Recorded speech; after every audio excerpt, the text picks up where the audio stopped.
Have you ever woken up in the soft light of early morning, sat by the window with a cup of coffee cooling in your hands, and felt it? That deep, invisible weight pressing against your chest. Not sharp enough to call pain, not loud enough to call sadness, but they're heavy, familiar, almost breathing with you. You look around. Everything seems fine. The room is tidy. The clock ticks quietly. The sun is rising just like it always does. And yet, something feels missing. Something feels lost. Something feels too still. Have you ever asked yourself, why does silence feel so heavy now? Not when you were young, not when you were busy, but now. After the children have grown, after the phone calls have slowed, after the calendar has thinned out and left you with long afternoons that stretch like endless roads. Maybe it's not just you. Maybe it's a deeper part of being human that we only truly meet after 60, after 70. When life grows quieter not because it has forgotten us, but because it's inviting us into something we once feared to face, ourselves. Today, I want to tell you a story, a simple story, a quiet story, but perhaps, in its quietness, you'll find something you've been looking for. Not an answer, not a fix, just a small opening, a soft breath, a window left ajar somewhere inside you that still remembers how to let the light in. Will you walk with me for a while? Will you listen not to the noise of the world, but to the voice you almost forgot was yours? Let's begin. Have you ever woken up in the soft light of early morning, sat by the window with a cup of coffee cooling in your hands, and felt it? That deep, invisible weight pressing against your chest. Not sharp enough to call pain, not loud enough to call sadness, but they're heavy, familiar, almost breathing with you. You look around. Everything seems fine. The room is tidy. The clock ticks quietly. The sun is rising just like it always does. And yet, something feels missing. Something feels lost. Something feels too still. Have you ever asked yourself, why does silence feel so heavy now? Not when you were young, not when you were busy, but now. After the children have grown, after the phone calls have slowed, after the calendar has thinned out and left you with long afternoons that stretch like endless roads. Maybe it's not just you. Maybe it's a deeper part of being human that we only truly meet after 60, after 70. When life grows quieter not because it has forgotten us, but because it's inviting us into something we once feared to face, ourselves. Today, I want to tell you a story, a simple story, a quiet story, but perhaps, in its quietness, you'll find something you've been looking for. Not an answer, not a fix, just a small opening, a soft breath, a window left ajar somewhere inside you that still remembers how to let the light in. Will you walk with me for a while? Will you listen not to the noise of the world, but to the voice you almost forgot was yours? Let's begin. Have you ever found yourself sitting alone in a familiar room, as the afternoon light fades outside your window, and felt a kind of silence that isn't peaceful at all? A silence that hums under your skin, heavy and restless, as if the world had forgotten you somewhere along the way? Maybe it happens late at night, when the house is still, and the only sound you hear is the faint ticking of an old clock on the wall. You lie awake, staring into the darkness, and somewhere deep inside, a question rises. What am I really living for? What happened to the fullness I once felt? You see, when we are young, life is noisy in a way that feels warm. Children laughing in the hallway, phone calls ringing, friends dropping by unannounced, plans scribbled on calendars, dreams running ahead of us faster than we can chase. But after a certain age, perhaps after 60, perhaps even sooner, that warm noise begins to fade. Children move out. Friends get busy with their own storms. Work slows down or ends altogether. And suddenly, what we once craved, peace, rest, quiet, comes to us not as a blessing, but as an ache we don't know how to heal. The silence we once longed for becomes too much. It wraps around us like a heavy blanket, suffocating instead of soothing. And we begin to wonder, not just in passing, but in the very bones of our being, whether we still matter. The Buddha once said, "When the mind is at peace, the world is at peace." But standing there, in the stillness of our own life, that peace can feel impossibly far away. It can feel like staring at a vast, frozen lake, knowing that somewhere deep beneath the ice, water still moves, but having no idea how to break through. How do we cross that frozen silence inside ourselves? How do we find peace when even peace itself feels heavy? Today, I want to invite you into a story, not a story that will fix all the cracks in your heart or promise you a life without sorrow, but a story that might open a window inside you, just wide enough for the first breath of fresh air to come through. I want you to imagine, just for a little while, that you're sitting here with me, not as a student, not as a listener, but simply as a fellow traveler. Someone who, like me, knows what it's like to carry things that have no name and to search for a kind of healing that can't be found in prescriptions or perfect words. So let's sit down together. Let's slow down the endless spinning of our thoughts. Let's open the windows of our hearts just a little. Are you ready? Are you willing to lean into the silence, not as something to fear, but as something to soften and perhaps even to befriend? If you are, then come. Let's begin. There is a story I want to tell you about a man, a window, and a silence that once weighed too heavily on his soul, until he learned that healing doesn't always come from filling the silence, but from learning how to breathe inside it. But before we step into his story, let me ask you something very simple, something only you can answer. When was the last time you let the wind touch your face? Not rushing through errands or hurrying to the car, but truly standing still, letting the world move around you. When was the last time you stood in front of a window, not looking at your reflection, not looking at the things you lost, but simply feeling the vastness of life brushing against your skin? It's been a while, hasn't it? Maybe it's been so long you forgot what it feels like to belong to the world. Not because you are useful, not because you are needed, but simply because you are. Maybe you, too, have started to wonder whether the silence inside you is a sign of loss or a secret door waiting to be opened. Today, through the story we are about to share, I hope you will find something you may have forgotten, that you are not a ghost in your own life, that the silence that feels so heavy now can one day become your gentlest companion, not because everything gets fixed, not because loneliness magically disappears, but because somewhere inside you, a deeper kind of listening begins.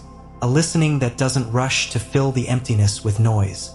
A listening that learns to hear the heartbeat of life, even when it beats very softly. A listening that the Buddha spoke of when he taught, "Within this fathom-long body and mind is found all the teachings of the universe." You already carry everything you need right here, but sometimes it takes a season of silence and a story like this to remind you. So sit with me, rest your tired thoughts for a moment, and let the first breeze come through the window we are about to open together. Because even though silence can feel unbearably heavy after 60, it also holds, hidden within it, the first tender notes of freedom. If you know how to listen, let's begin. Not so far from here, in a town where the trees grew wide and the sidewalks cracked under the patient weight of time, there lived a man named Thomas Reed. Thomas wasn't famous. He wasn't the kind of person who left a big mark on the world. Not in the way newspapers or history books remember.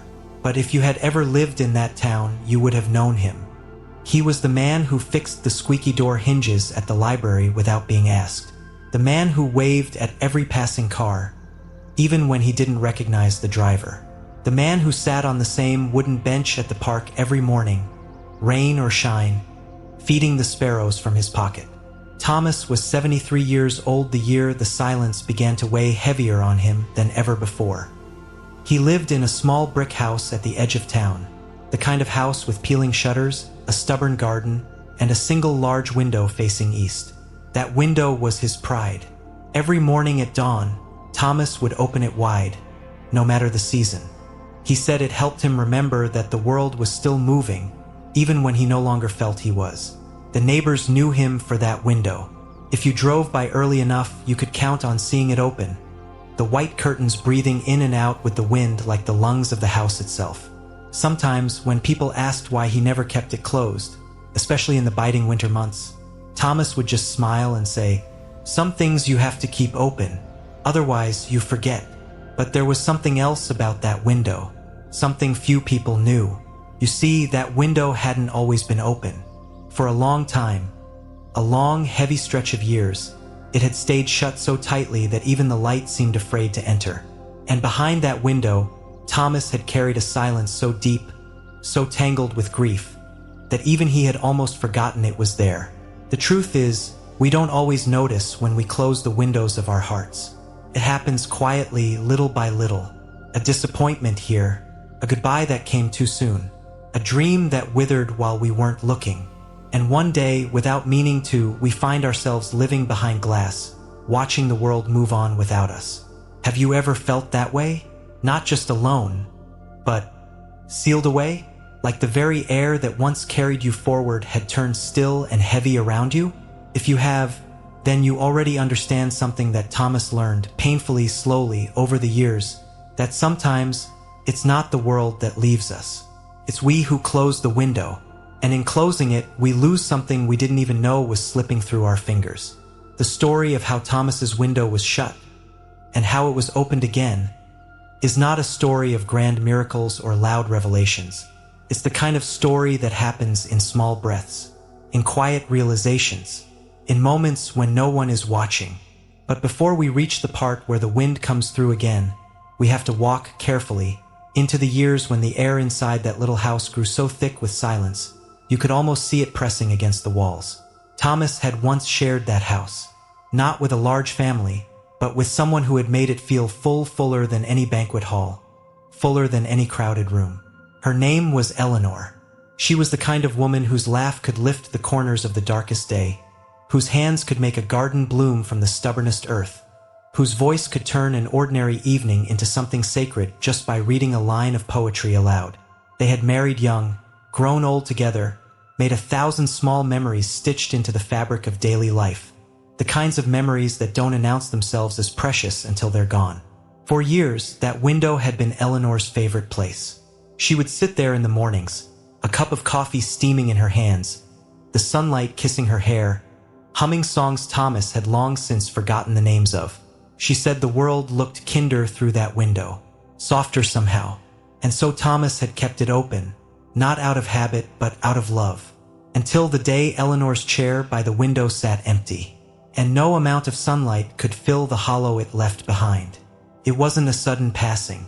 It was the kind that unravels a person strand by strand, an illness that didn't steal her all at once, but piece by piece, until the woman Thomas loved became a whisper in his arms. When she finally slipped away, it was a morning like any other. The sky a clear, washed blue. The sparrows singing without knowing they had outlived one of their oldest friends. Thomas closed the window that day. Not just the wooden frame, but something deeper. Something inside him slammed shut, so forcefully that even the birds seemed to hesitate before landing on his windowsill again. And for years afterward, that house remained sealed. The garden grew wild. Dust gathered on the floorboards, and Thomas moved through the rooms like a man walking underwater, never fully breathing, never fully awake. The neighbors noticed, of course. They dropped off casseroles and kind notes. They invited him to community events. But grief, as you know if you have ever carried it, is not a thing easily pried loose by kindness. It lodges itself in the bones. It changes the way we hear the world. Even laughter sounds distant, like echoes down a long hallway. Thomas was polite, always polite, but the window stayed shut, year after year after year. Have you ever done that? Not with a literal window, perhaps, but with your own heart. Have you ever quietly decided that it was safer not to feel the wind again? That it was better to stay closed, to stay small, to stay untouched? If you have, then you understand why Thomas could not or would not open that window. It wasn't just about the cold. It wasn't about fear of the outside world. It was about memory, about the unbearable weight of standing by that window and not seeing Eleanor there anymore. It was about the terrible ache of beauty when you no longer have someone to share it with. It was about how silence, once comforting, had curdled into something heavy and binding, like ice over a river that no longer remembers how to flow. But even the longest winters eventually crack under the coming of spring. Even the thickest ice remembers, somewhere deep beneath its frozen surface, how to move. And so it was with Thomas. The crack didn't come all at once. It didn't come with a grand realization or a sudden burst of courage. It came, as so many things do, in the smallest, quietest way possible. Through a letter that had gotten lost at the post office. A letter written months before by Eleanor herself. A letter that, for reasons no one could explain, found its way to Thomas's mailbox one afternoon when the world was thick with the scent of rain. But that is a part of the story we'll walk into together in just a little while. For now, just remember this: there is always a window waiting inside us. And sometimes, it is the heaviest silence that prepares us, not to close ourselves forever, but to open again in a way deeper and more honest than ever before. When was the last time you opened the windows of your own heart? When was the last time you trusted that even after loss, even after silence, even after the long ache of loneliness, life might still be waiting to touch your face with the gentlest breeze? Maybe today is that day. Maybe, just maybe, as we continue this story, you will feel something in you stir, like curtains lifting in a long-closed room. And if you do, don't rush it away. Let it rise. Let it breathe. The window is not gone. It has only been waiting for you. For a long time after Eleanor was gone, Thomas moved through his days as if he were wearing a coat several sizes too large. One that dragged at his arms, pulled at his shoulders, made every step feel heavier than the one before. On the outside, he lived much the same. He still woke up before the sun, still made a pot of strong black coffee, still fed the birds that gathered expectantly on his cracked front steps. But inside, he was drifting, as if some invisible tide had pulled the ground out from under him and left him walking on air so thin it barely held his weight. He filled the silence with small tasks, mowing the lawn even when it didn't need it, polishing the same banister over and over again, organizing screws and nails into neat little jars in the garage. He told himself he was being productive. He told himself he was keeping busy. But deep down, Thomas knew the truth. He wasn't living. He was avoiding the stillness that waited for him whenever he slowed down, avoiding the window that stared at him from across the living room like a patient, open hand he refused to take. Maybe you've known that feeling. Maybe you've filled your own life with noise, not because you wanted more, but because you couldn't bear the weight of silence settling into your bones. If so, you already understand Thomas better than he understood himself. One afternoon, about a year after Eleanor's passing, something shifted. It was a small thing, hardly noticeable unless you were paying attention. Thomas was at the grocery store, picking out apples with the same mechanical precision he used for everything these days, when he heard a child laughing. Not just laughing, a full, unstoppable, belly-deep laughter that seemed to rise up out of nowhere and fill the whole aisle. He turned his head. A little girl, no more than 5 or 6, was trying to balance a red apple on her head while her father pretended to be an astonished audience. The apple toppled onto the floor with a thud. The little girl collapsed into giggles so pure, so utterly free, that Thomas felt a strange tightness in his chest. It wasn't sadness exactly, and it wasn't joy. It was something else, something he couldn't quite name. He looked away quickly, finished his shopping, and hurried home. But that laughter followed him. It clung to the folds of his jacket. It echoed in the quiet corners of his house. And for the first time in a long time, Thomas realized how loud his silence had become. How heavy. It wasn't just the absence of Eleanor. It was the absence of himself. He wasn't just grieving her death. He was grieving his own disappearance. That night, he sat in his worn recliner, staring at the closed window across the room. The curtains, once bright and crisp, had dulled into a weary beige. Dust floated lazily in the beams of the streetlight sneaking through the cracks. He thought about the little girl, about the apple, about the way laughter had filled the grocery store like sunlight through a broken roof. And he realized something he hadn't wanted to admit. He missed it. He missed feeling alive. He missed feeling anything at all. But when he shifted in his chair, intending to get up, maybe to open the window, maybe just to stand and shake off the sudden ache, his body rebelled. The weight inside him was too heavy, pinned him in place. He sat there for a long time, hands gripping the arms of the chair, breath shallow, heart hammering. Because facing the window meant facing everything he had been trying not to feel. And facing that meant he would have to ask himself the question he had been dodging for months. What if you could survive the grief, but still forget how to live? Have you ever felt that way? Not broken, not in pieces, just faded, like a photograph left too long in the sun, where the outlines are still there, but the colors have bled away. Thomas stayed in that chair until the streetlight outside flickered off with the coming dawn. And then, slowly, with movements so tentative they could have belonged to someone much older, he stood. He crossed the room, and he laid his hand on the window latch. It was cold under his fingers, foreign, as if it belonged to another life. He didn't open it. Not that day.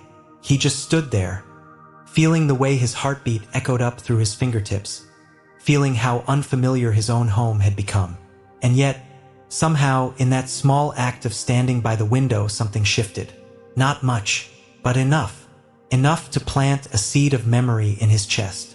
Enough to remind him, you are still here, even if you're tired, even if you're lonely, even if you don't know how to begin again. You are still here, and that is enough. The first real step came 2 weeks later. It was raining. A slow, steady, drizzling rain that tapped at the rooftops and washed the sidewalks clean. Thomas sat in his chair, a book forgotten in his lap, watching the blurred outlines of the world outside.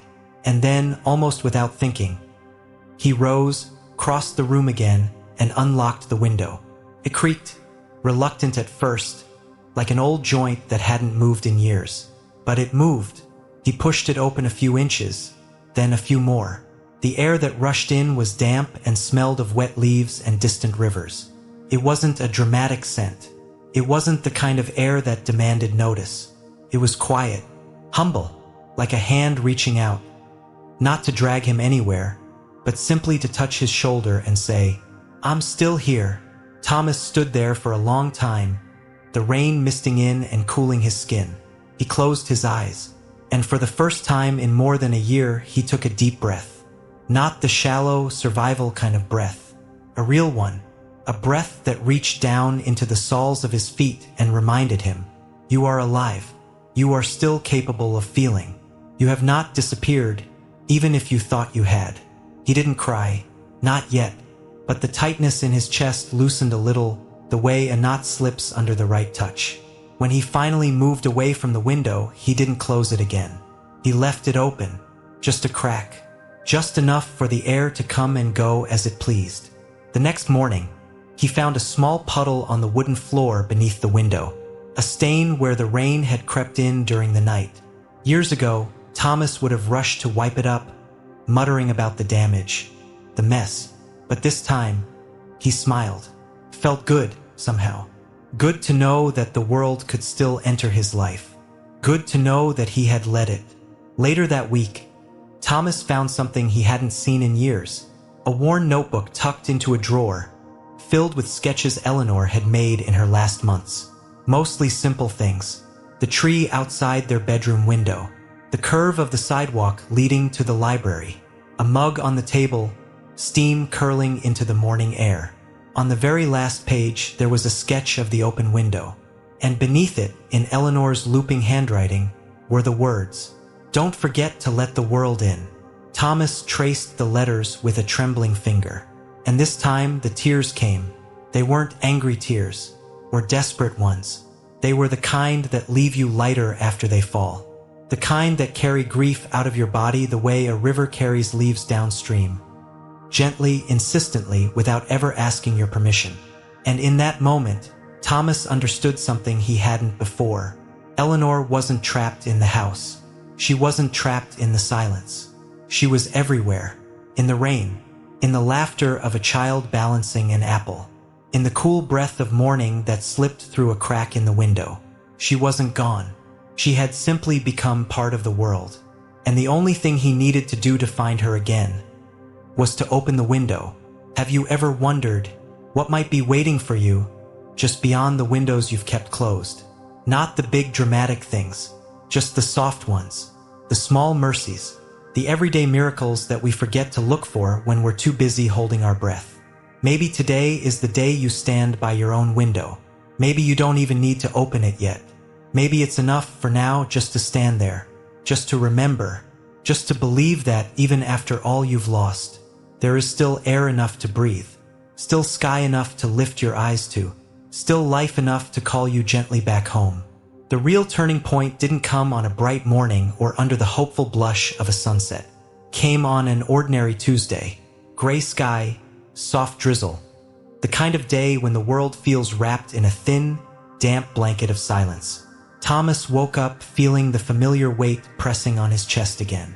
The heavy hush that had become his morning companion. But instead of letting it drag him into the recliner, into the same old routine of pretending not to feel, he stood by the window. And this time he opened it all the way. The rain had slowed to a mist. The trees outside shimmered like they were dusted with silver. Somewhere, in the distance, a crow called out. A low, rough sound that somehow didn't feel lonely. Thomas stood there, hands resting on the window frame, breathing in the damp, living world. He didn't expect anything to happen. He didn't expect some grand epiphany to sweep over him. But then, something small caught his eye. Tucked against the side of the window pane, caught between the wood and the glass, was a scrap of paper. It was yellowed with age, the ink slightly blurred by time and weather. He pulled it out carefully, the paper soft and fragile under his fingertips. It was a note, written in Eleanor's handwriting. If the silence feels heavy, love, it's only because your heart is still full. Don't be afraid to feel it. That's where I'll meet you. For a long time, Thomas just stood there, the note trembling in his hand, the world tilting around him in slow, aching circles. He didn't remember Eleanor writing it. Maybe she had tucked it there long ago, during one of the spring mornings when she cleaned the windows and hummed under her breath. Maybe she had meant for him to find it someday, just not this late. Or maybe it didn't matter, because the message had arrived exactly when it needed to. Have you ever had a moment like that? When the universe doesn't shout at you, but instead leaves you a whisper tucked into a forgotten corner. Not demanding attention, but waiting patiently for you to be ready? Thomas sank slowly onto the edge of the couch, the note still in his hands.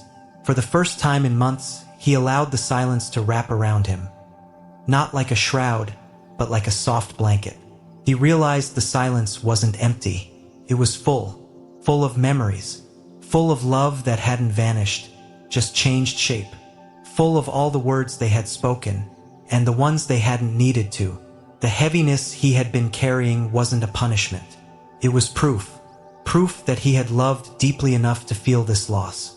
Proof that what he and Eleanor had built wasn't erased by her absence. It lived on, stitched into the fabric of the quiet mornings, the misty rains, the laughter of children balancing apples on their heads. He sat there for a long time just breathing, not trying to fix anything, not trying to force anything, just breathing. And as he did, a different kind of question rose up inside him. Not from his mind, but from somewhere deeper, somewhere more honest. What if the goal isn't to stop feeling lonely? What if the goal is to stop fearing it? Thomas didn't have an answer, not yet, but even entertaining the question felt like opening a door, or maybe a window. Later that afternoon, he did something he hadn't done in years. He picked up Eleanor's old Polaroid camera from the shelf where it had been gathering dust, and he walked outside. The air was cool against his skin, the earth damp and alive under his boots. He didn't go far, just down the block, to where the trees bent over the sidewalk in a kind of leafy tunnel. He took a picture of the mist curling around the branches, then another of the puddles reflecting the dull, pewter sky, and another of the cracked bench by the playground where he and Eleanor used to sit with steaming cups of coffee, watching the world go by. The photos weren't perfect. Some were blurry, some were too dark.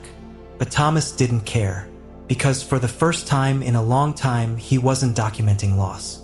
He was witnessing life, the kind of small, stubborn life that persists even on gray days, even in broken places. The kind of life that says, "You're still here, and that matters." When he got home, he pinned the photos up on the bulletin board by the kitchen. a makeshift gallery of little reminders. The world is still beautiful. The world is still moving, and you are still part of it. Later that night, as he sat by the open window, the misty air swirling around his ankles, Thomas whispered aloud into the twilight, "I miss you." It wasn't a plea. It wasn't a protest. It was a simple truth. And in the saying of it, he felt something he hadn't felt in so long that he almost didn't recognize it. Peace. A quiet, steady kind of peace. Not the kind that erases sorrow, but the kind that makes room for it. The kind that says, you can carry this sadness and still walk forward. You can grieve and still love what's left. You can be broken and still be whole. Have you ever realized that healing doesn't mean erasing what hurt you? It doesn't mean pretending it never happened. It means learning how to carry it differently. Learning how to let it be part of your story without letting it be the end of your story. Thomas smiled. A real, unforced smile that felt strange and unfamiliar. Like trying on an old jacket and finding that it still fit. Maybe not perfectly. Maybe not the way it used to. But enough. Enough to wear out into the world again. Enough to meet the days ahead without flinching. Enough to remember the silence you fear might not be an enemy. It might be a doorway. And on the other side, if you're brave enough to step through, there is life. Messy, imperfect, beautiful.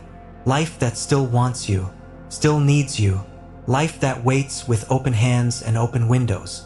Waiting simply for you to say, I'm ready. I'm still here. And maybe, just maybe, that is enough. The next morning, Thomas didn't rush to the window the way he had the day before. He didn't move with that frantic hunger that sometimes grabs you when you taste a little healing and crave more. He simply got up, brewed his coffee, and stood for a long moment with the warm mug in his hands, breathing in the rising steam. The sky outside was still gray, but it was a softer kind of gray now. A gray that felt less like a weight and more like a canvas, waiting for something to be painted onto it. Instead of sitting alone by the window, Thomas did something different. He grabbed a stack of old postcards he had found in a drawer.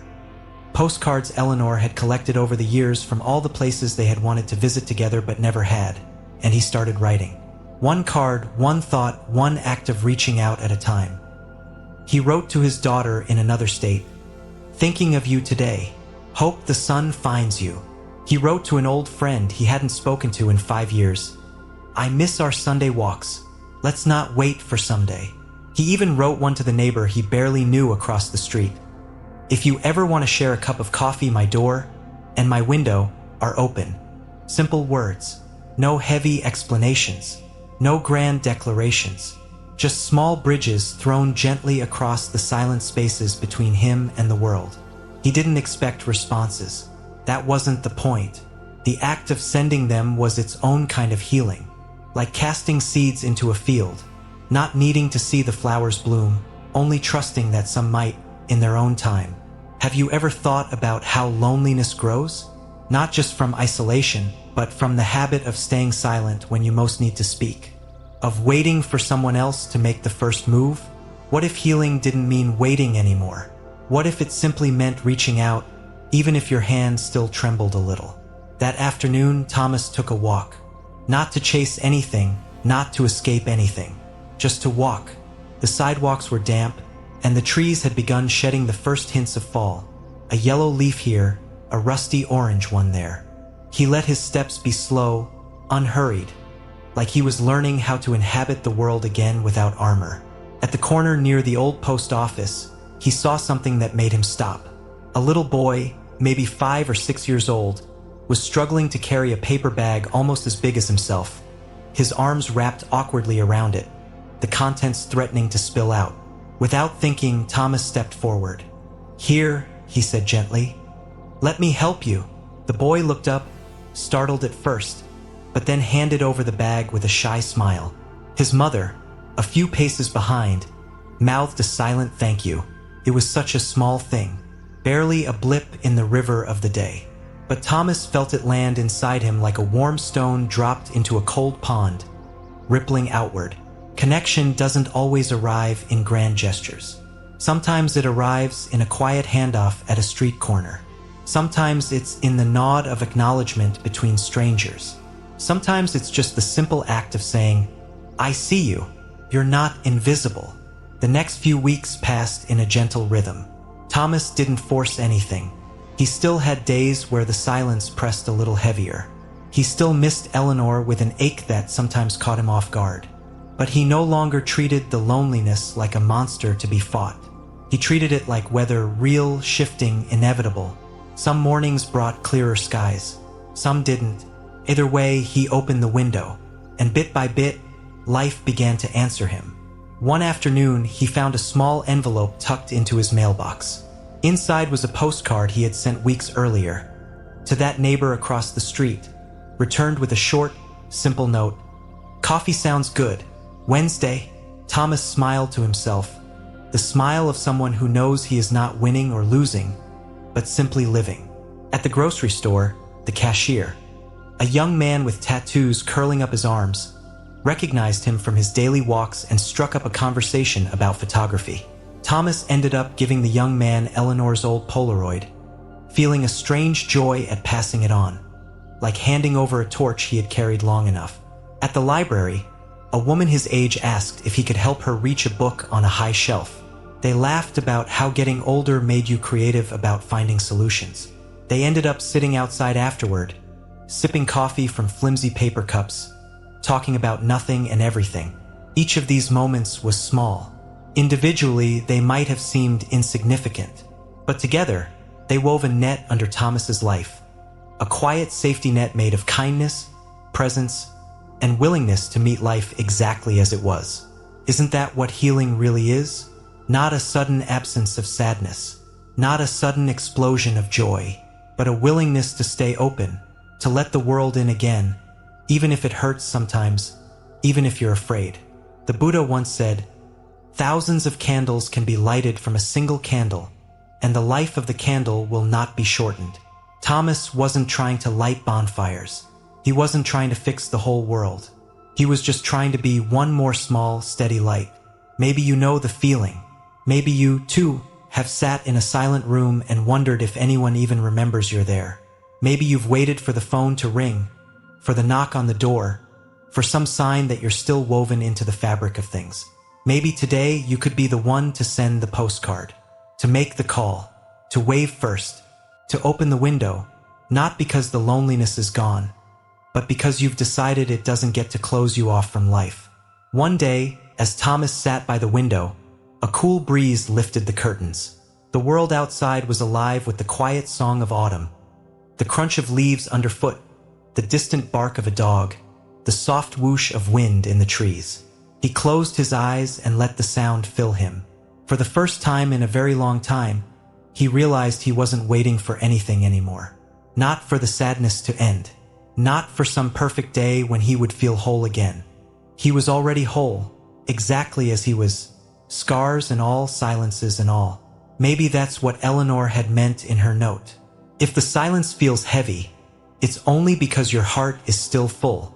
A full heart isn't something to be ashamed of. It's something to be honored. It means you have loved deeply. It means you have lived truly. It means you are still capable of opening your window to the world, even after everything. And so Thomas did. Every morning, without expectation, without fear, just the simple, stubborn act of opening. Just the simple, sacred act of saying, "I'm still here. I still love."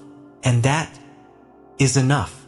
If you've made it here, sitting quietly with me through the slow unfolding of Thomas's story, maybe some part of it echoed inside you. Maybe you recognized something, an unopened window in your own life, a silence you've been carrying too long, a question you haven't dared to ask aloud. That's the quiet miracle of these simple stories. They don't fix anything. They don't promise transformation with a single breath. But they open something. They leave a lamp on in a room you thought had been locked forever. So let me ask you now, softly, gently, if you paused for a moment right now and listened, really listened, what is the silence around you trying to say? Is it asking for your attention? For your forgiveness? For your willingness to begin again? You see, loneliness after 60, after 70, after a lifetime of giving and losing and surviving is not a personal failure. It's not a sign that you are broken or forgotten. It's the natural echo of having lived a life that mattered. A life where your heart stretched wide enough to love, and therefore wide enough to grieve. In Buddhist teachings, we are reminded again and again, the mind creates the world. And if the mind sees only what is missing, the world will feel hollow. But if the mind remembers to notice what remains, the small kindness, the morning light, the fragile smile you still offer even when no one's looking, the world becomes full again.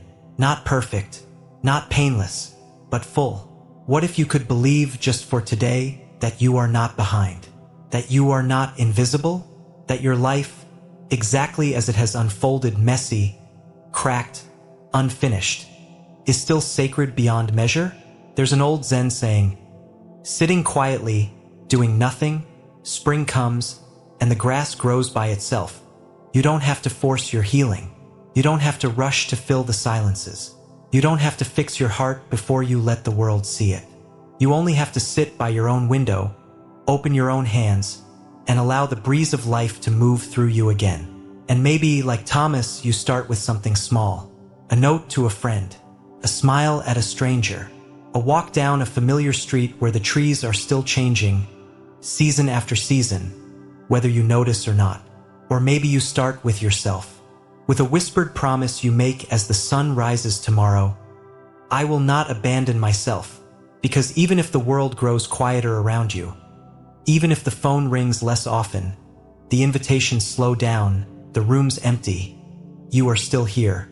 And your presence, your breath, your seeing, your silent, stubborn decision to keep loving the world even when it hurts, that matters. It matters more than you know. So today, I invite you to do something tender for yourself. Not dramatic, not overwhelming, just one small thing. Maybe you sit for 5 minutes by an open window. Maybe you breathe slowly, not to get somewhere, not to achieve calm, but just to notice that you are breathing. Maybe you write a single sentence in a notebook you haven't touched in years. I am still here. And maybe, if you feel brave, you reach out to someone you miss, to someone you barely know, to someone who might be carrying a silence as heavy as yours. Because here's the quiet truth the Buddha left for us. In so many words, so many breaths. Healing is never a solo journey. We awaken together. We heal by touching the world again, even with trembling fingers. We heal by letting ourselves be touched back. Have you ever thought about that? That maybe someone out there is waiting for a word from you the way you are waiting for a word from someone? Maybe your small, hesitant step will be the breeze that opens someone else's window too. And if you're thinking now, but it's too late for me, let me tell you with every fiber of my heart, it's not. As long as there is breath, there is time. As long as there is morning, there is invitation. As long as you can open your eyes, there is a world still willing to meet you halfway. So wherever you are, whatever room you are sitting in right now, know this: you are not forgotten. Your silence is not empty. It is full of your years, your memories, your dreams, your loves, your losses. It is a silence heavy with life. And life, by its very nature, is sacred. The river still flows. The grass still grows. The window still opens, and you are still becoming. Before we part ways today, I want to ask you something. Not as a test, not as an assignment, just as a gentle invitation. What window in your life would you like to open again? It doesn't have to be big. It doesn't have to be brave. It just has to be honest. If you feel called, share it in the comments, or write it down for yourself, or whisper it to the wind. Because even the smallest acts of acknowledgement can begin to soften the hardest silences. And if you found something inside the story that stirred your heart, even a little, consider staying with us. There are more stories waiting, more quiet lamps to light, more steps to walk slowly together. In the end, maybe loneliness after 60 isn't a sign of emptiness. Maybe it's the beginning of a deeper connection, not with the busy, noisy world, but with the beating, breathing world inside you. The world that knows how to be still, how to listen, how to open windows even when the storms are near. You are not falling behind. You are moving at the perfect pace of your own becoming. one breath at a time, one morning at a time, one open window at a time. Thank you for being here. Thank you for listening. Thank you for keeping your heart open. Until next time, keep walking, keep breathing, keep opening the windows of your soul. If you have stayed with me until now, through the twists and turns, through the heavy silences and the soft awakenings, then maybe something inside you has stirred. Maybe you recognized yourself in the quiet ache of Thomas's story. Maybe you saw your own reflection in the moments when the world grew too still, too wide, too silent to bear. And maybe now, you understand. Silence after 60 is not a punishment. Loneliness is not a mistake. They are invitations. Invitations to return to the parts of yourself that were buried under years of busyness, caregiving, surviving. Invitations to listen to your life, not the way others told it to you, but the way your own heart has always known it to be. Buddhist teachings remind us again and again, when we resist what is, we suffer. But when we turn toward it, gently, honestly, even the heaviest silence becomes a doorway to belonging, a doorway to peace. So today, if you find yourself sitting alone in a quiet house, with only the hum of the heater and the distant bark of a dog outside, don't rush to fill the space. Don't reach for noise just to break the stillness. Instead, sit with it, breathe into it, listen, because inside that silence, your own voice is waiting, your own life is waiting, and it's not asking you to be stronger. It's not asking you to fix everything. It's just asking you to be here, to touch the world again, even with tender, trembling hands. To open one small window even if the view outside has changed. To believe even when it feels foolish that you are still becoming. Because you are. You're not falling behind. You're not disappearing. You are ripening, like fruit under the last warm sun of autumn. You are deepening like rivers that grow quieter, but carry the richest waters. And your presence here matters more than you know. If this story touched you even a little, I invite you to share it. In the comments, in a conversation, or maybe just with yourself in the quiet space before sleep tonight. What window in your life would you like to open again? What silence are you ready to soften, to listen to love? Share it if you feel called, or simply hold it close, like a small candle cupped in your hands against the night. Thank you for being here. Thank you for listening. Thank you for carrying your heart, heavy and luminous, through all the seasons of your life. Until next time, keep walking slowly, keep breathing deeply, keep trusting the quiet places inside you, because even there, especially there, you are never truly alone.